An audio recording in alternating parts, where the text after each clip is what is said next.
కనంటే పరిశుద్ధ గ్రంథం ఎంత తేటగా ఉంటుందంటే అనేకమైన ప్రశ్నలు మనకు పరిశుద్ధ గ్రంథంలో కనబడుతూ ఉంటాయి. వాటి జవాబులు కూడా మనకి పరిశుద్ధ గ్రంథమే అందిస్తూ ఉంటుంది. అంత తేటగా మానవుని మనుగడకు, మానవుని గమనానికి దిక్సూచిగా పరిశుద్ధ గ్రంథం మనకు ఉపయోగపడుతూ ఉంది. చూడగలిగితే ఈ ఉదయకాల సమయంలో మరి మేము చనిపోము అనటానికి ఎవరికి కూడా అవకాశం లేదు. మేము చనిపోము అంటే ఈ వర్తమానం మీకోసం కాదు. ఒకవేళ మేము కూడా ఒకరోజు చనిపోతాం అనుకుంటేనే ఈ వర్తమానం మీకు ఉపయోగపడుతూ ఉంది. గమనించండి, వీరుడైన అలెగ్జాండర్ 33 ఏళ్ల వయసులో మరి ప్రపంచాన్నంతా జయించాడు. 6 అడుగులు ఎత్తు ఉంటాడు, కానీ 6 మిల్లీమీటర్లు ఎత్తు కూడా ఉండని ఒక దోమ కుట్టి చనిపోతాడు. ఆ రీతిగా ఆయన చనిపోయిన తరువాత ఆ చుట్టుపక్కల ఉన్న వారికి ఆయన చెప్పింది ఏంటంటే, నన్ను మీరు ఆఖరిగా తీసుకువెళ్ళేటప్పుడు శవపేటికి బయట నా 2 చేతుల్ని ఉంచి అందరూ చూసేలాగా తీసుకెళ్ళండి అంటాడు. కారణం ఏంటంటే, ఈ లోకానికి నేను ఉత్త చేతులతో వచ్చాను, అదే రీతిగా ఉత్త చేతులతోనే వెళ్తున్నాను. కాబట్టి మనుషులందరూ కూడా ఇది జ్ఞాపకం చేసుకోవాలి, ఈ లోకంలో నుంచి ఏది పట్టుకుపోము అని. అంత అశాశ్వతమైన ఈ లోకాన్ని గురించి మనం ఎన్నో దీర్ఘకాలిక ప్రణాళికలు కలిగి ఉంటాం. దాన్ని బట్టి ప్రతి ఒక్కరూ కూడా అతిశయిస్తూ ఉంటాం. కానీ గమనించండి, మరణం మనకు అనేక ప్రశ్నలను జ్ఞాపకం చేస్తూ ఉంది. వాటి యొక్క సమాధానాలు కూడా మనకి పరిశుద్ధ గ్రంథంలోనే కనబడుతూ ఉంది. చూడగలిగితే మొదటి ప్రశ్న మీకు నేను జ్ఞాపకం చేస్తున్నాను. నాకున్న కొద్ది నిమిషాల్లో ఒక 5 ప్రశ్నలు మీ ముందుంచి నేను ముగిస్తాను. 89వ కీర్తన 48వ చరణంలో ఈ రీతిగా రాయబడి ఉంది. 89వ కీర్తన 48వ చరణం. మరణమును చూడక బ్రతుకు నరుడెవడు? పాతాళము యొక్క వశము కాకుండా తన్ను తాను తప్పించుకొనగలవాడెవడు? గమనించండి, మరణాన్ని చూడకుండా బ్రతికేది ఎవరు? అలాగే చావు చూడకుండా బ్రతికేది ఎవరు అంటున్నాడు కీర్తనాకారుడు. చావు రుచి చూడకుండా ఎవరు కూడా ఉండలేరు. ఒకప్పుడు గౌతముడు, తర్వాత బుద్ధుడు, వారి తల్లిదండ్రులు అతన్ని రాజప్రసాదంలోనే ఎంతో అల్లారుముద్దుగా పెంచారు. ఏ బాధ, ఏ నొప్పి కూడా అతనికి తెలియకుండా ఉండాలని చాలా జాగ్రత్తగా పెంచారు. కానీ ఇవేవి ఇష్టం లేని అతను ఒకరోజు బయటికి వెళ్ళిపోతే కొంతమంది ఏడవటం చూశారు. ఎందుకు ఏడుస్తున్నారు మీరు అని అడిగితే, మా ప్రియమైన వారిని మేము కోల్పోయాం కాబట్టి ఏడుస్తున్నాము అన్నారు. అంటే గమనించండి, మరణాన్ని మొదటిసారిగా చూశాడు గౌతముడు, ఆ తర్వాత బుద్ధుడిగా మారిపోయాడు. ఆ వృక్షం కింద ధ్యానం చేస్తూ అలాగా ఆ తపస్సులోనే ఉండిపోయాడు. అంటే మరణాన్ని చూడకుండా ఈ లోకంలో ఎవరు కూడా లేరు.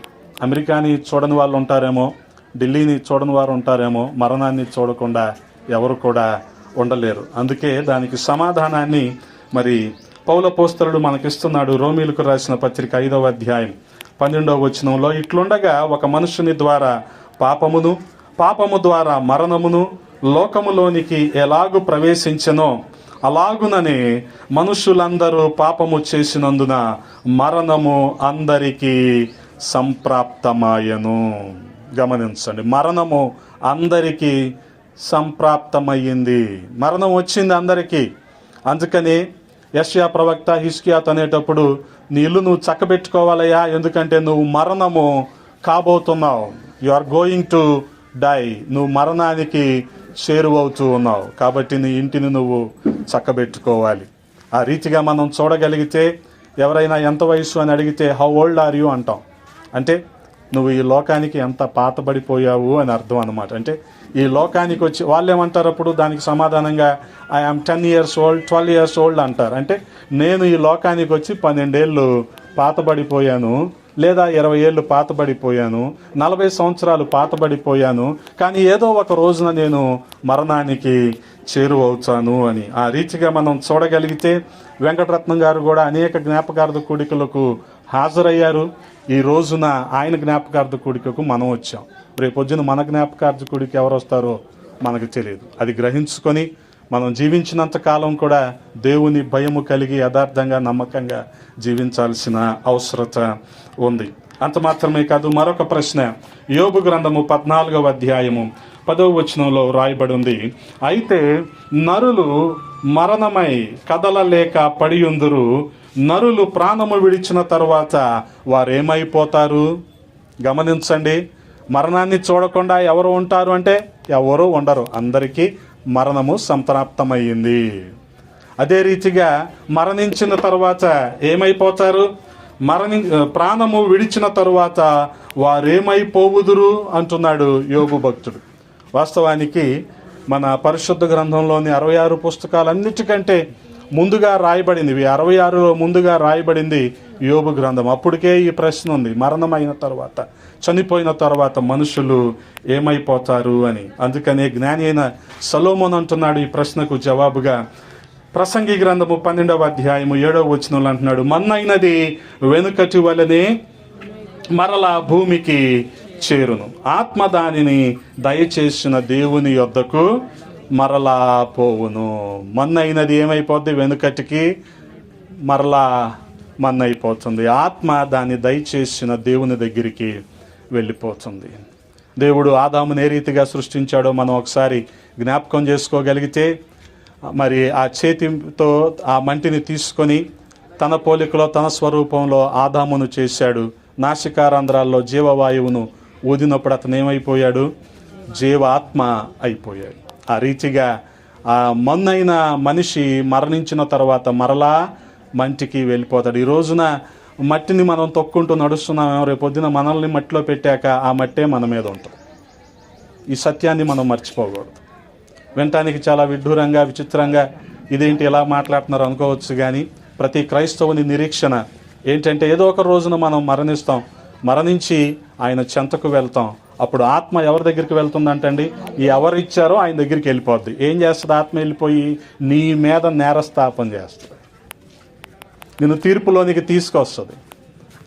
నువ్వు చనిపోయి ఆయన దగ్గరికి వెళ్ళినప్పుడు ఆ తీర్పులో ఆత్మ పక్క నుండి అంటది, నువ్వు పలానా రోజు LFJ రోడ్లో ప్రార్థన కొడుకులో కూర్చున్నావు, అయినా మారు మనసు లేదు, రక్షణ లేదు, ఎంతకాలం ఏం చేసావు అని అడుగుద్ది. ఏం చెప్తావు ఇప్పుడు? అందుకని ఆత్మ ఆయన దగ్గరికి వెళ్ళిపోద్ది. ఇది రెండవ ప్రశ్న. గమనించండి, మూడవ ప్రశ్న యోబు గ్రంథంలోని 14వ అధ్యాయము 14వ వచనంలో చూడగలిగితే, మరణమైన తరువాత నరులు బ్రతుకుదురా? అలాగుండిన ఎడల నాకు విడుదల కలుగు వరకు నా యుద్ధ దినములన్నీ నేను కనిపెట్టియుందును. గమనించండి, మరణమైన తరువాత ఎవరైనా బ్రతుకుతారా అంటే గమనించండి, మరణం పాతాళం యొక్క తాళపు చెవులు యేసుక్రీస్తు ప్రభు వారి ఆధీనంలో ఉన్నాయి. మొదటి అధ్యాయము ప్రకటన గ్రంథము 18వ వచనంలో రాయబడిన మాట ఏంటంటే, నేను మొదటి వాడను కడపటి వాడను, మృతుడనైతిని గాని ఇదిగో యుగయుగములు సజీవుడినై ఉన్నాను, మరియు మరణము యొక్కయు పాతాళ లోకము యొక్కయు తాళపు చెవులు నా స్వాధీనంలో ఉన్నాయి. కాబట్టి ఆ మరణము ఆయన స్వరము విని మాత్రమే మరలా తిరిగి ప్రాణంలోనికి వస్తుంది. అందుకనే మనం చూడగలిగితే యోహాను సువార్త 5వ అధ్యాయము 25వ వచనంలో రాయబడి ఉంది, మృతులు దేవుని కుమారుని శబ్దము విని విను గడియ వచ్చుచున్నది, ఇప్పుడే వచ్చి ఉన్నది, దానిని వినువారు జీవింతురని మీతో నిశ్చయముగా చెప్పుచున్నాను. మార్కు సువార్త 5వ అధ్యాయములో యాయిరు కుమార్తె యేసుక్రీస్తు ప్రభువు వారి స్వరాన్ని వింది, మరలా తిరిగి బ్రతికింది. యోహాను సువార్త 11వ అధ్యాయములో లాజరు యేసుక్రీస్తు ప్రభు వారి స్వరాన్ని విన్నాడు, మరలా తిరిగి బ్రతికాడు. లూకా సువార్త 7వ అధ్యాయములో విధవరాలి కుమారుడు చనిపోయాడు, యేసుక్రీస్తు ప్రభు వారి స్వరాన్ని విని తిరిగి బ్రతికాడు. అందుకనే మనం గమనించగలిగితే మరణించిన తరువాత యోహాను సువార్త 5వ అధ్యాయం 29వ వచనంలో, మేలు చేసిన వారు జీవ పునరుద్ధానమునకును కీడు చేసిన వారు తీర్పు పునరుద్ధానమునకును బయటకి వచ్చెదరు. అందుకని యేసుక్రీస్తు ప్రభు వారు చెప్పిన మాట ఏంటంటే, లాజరును బ్రతికించిన సందర్భంలో పునరుద్ధానాన్ని జీవాన్ని నేనే అన్నాడు ఆయన. హల్లెలూయా. కాబట్టి ఇది మూడవ ప్రశ్న. నాలుగవ ప్రశ్న గమనించగలిగితే రోమీలకు రాసిన పత్రిక 7వ అధ్యాయము 24వ వచనము, అయ్యో నేనెంత దౌర్భాగ్యుడను, ఇటు మరణమునకు లోనగు శరీరములో నుండి నన్నెవడు విడిపించును. గమనించండి, జ్ఞానియే పౌలు అపోస్తలుడు, కాదంటలేదు. ఆ రోజుల్లోనే మంచి విశ్వవిద్యాలయం తార్సు యూనివర్సిటీలో అతను చదువుకున్నాడు. కానీ ఆయనకు కూడా ఒక ప్రశ్న ఉంది, ఏంటంటే మరణం అయిపోయే ఈ శరీరంలో నుంచి నన్ను విడిపించేది ఎవరు అంటున్నాడు. ఆయనే రాస్తూ రోమీలకు తన పత్రికలో జవాబిస్తున్నాడు. 7వ అధ్యాయము 25వ వచనంలో, మన ప్రభువైన యేసుక్రీస్తు ద్వారా దేవునికి కృతజ్ఞతాస్తుతులు చెల్లించుచున్నాను. కాగా మనసు విషయములో నేను దైవ నియమమునకును పాప మరణముల శరీర విషయములో పాప నియమమునకును దాసుడునై ఉన్నాను అంటున్నాడు. గమనించండి. ఆ రీతిగా చూడగలిగితే మరి పాతాళానికి ఎవరు కూడా భయపడటం లేదు. కరోనాకి భయపడుతున్నారు కానీ దేవునికి నరకానికి ఎవరు కూడా భయపడటం లేదు. గమనించండి. మరి ఆ ధనవంతుడు చనిపోయి లోకాసు వార్త 16వ అధ్యాయములో ఆ పాతాళంలో ఏ రీతిగా యాతన పడుతూ ఉన్నాడో అక్కడ మనకి కనబడుతూ ఉంటుంది. చూడగలిగితే విషయాలన్నిటిని బట్టి కూడా మనము కూడా మరణం అనేది ఒకటి ఉంది. ఖచ్చితంగా ఆత్మ ఆయన దయచేసిన దాని దగ్గరికి వెళ్ళిపోతుంది. ఆ ఆత్మ మన మీద నేరస్థాపన చేస్తుందన్న భయము ఎరుక మనం కలిగి ఉండి ప్రతి ఒక్కరము కూడా మరి దేవుని రక్షణను పొందుకొని మారు మనసు పశ్చాత్తాపాన్ని కలిగి మరి ఇంకా ఎవరైతే బాప్తిస్వం పొందకుండా ఉన్నారో వారు కూడా బాప్తిస్వం పొందుకొని మరి సంఘాలలో చేర్చబడి నమ్మకంగా యథార్థంగా జీవించాల్సిన అవసరత ఉంది. గమనించండి. మరి సిలువ వేయబడినప్పుడు యేసుక్రీస్తు ప్రభు వారికి ఇరువైపులా ఇద్దరు దొంగలు ఉన్నారు. ఒక దొంగ అంటున్నాడు, మనం కూడా అదే శిక్షా విధిలో ఉన్నాం, నువ్వు భయపడవా అంటున్నాడు. ఈ రోజున మనకు భయం ఉంటుందా? భయం లేదు కనుకనే దేవుణ్ణి విడిచి దేవునికి ఆయాసకరమైన మార్గాల్లో దేవునికి వ్యతిరేకంగా మనం జీవిస్తూ ఉన్నాం. కాబట్టి ప్రియ సహోదరి సహోదరులారా, వాటన్నిటిని విడిచిపెట్టుకొని దేవుని చిత్తానుసారంగా మనం జీవించినప్పుడు నమ్మిన వారికి రక్షణ, నమ్మని వారికి నరకం సిద్ధంగా ఉంది. కాబట్టి దీన్ని విశ్వసించి ఈ రీతిగా రక్షించబడి సిద్ధపడి పరలోక రాజ్యానికి ప్రతి ఒక్కరూ చేర్చబడటమే దేవుని చిత్తమై ఉన్నది. అటువంటి కృప దేవాది దేవుడు మనందరికీ దయచేయునుగాక. ఆమేన్. తలలు వంచండి, ప్రార్థన చేసుకుందాం.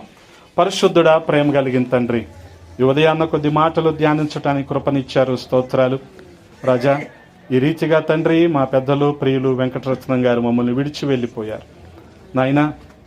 వారి నిమిత్తం వారి కుటుంబ ఆదరణ కొరకు ప్రార్థన చేస్తూ ఉన్నాం. సహాయము చేయండి, కుటుంబాన్ని ఆదరించండి, ఓదార్చండి.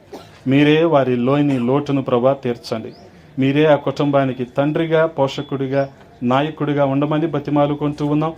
కూడిన ప్రతి ఒక్కరిని దీవించి ఆశీర్వదించమని యేసయ్య నామంలో అడిగి వేడుకుంటున్నాము తండ్రి. ఆమేన్. దేవునికి స్తోత్రం. ప్రియులు జై సామన్ రాజు గారు కొన్ని ప్రాముఖ్యమైనటువంటి విషయాలు బైబిల్లో నుంచి మనకు జ్ఞాపకం చేశారు. ప్రియులు వెంకటరత్నం గారు మరి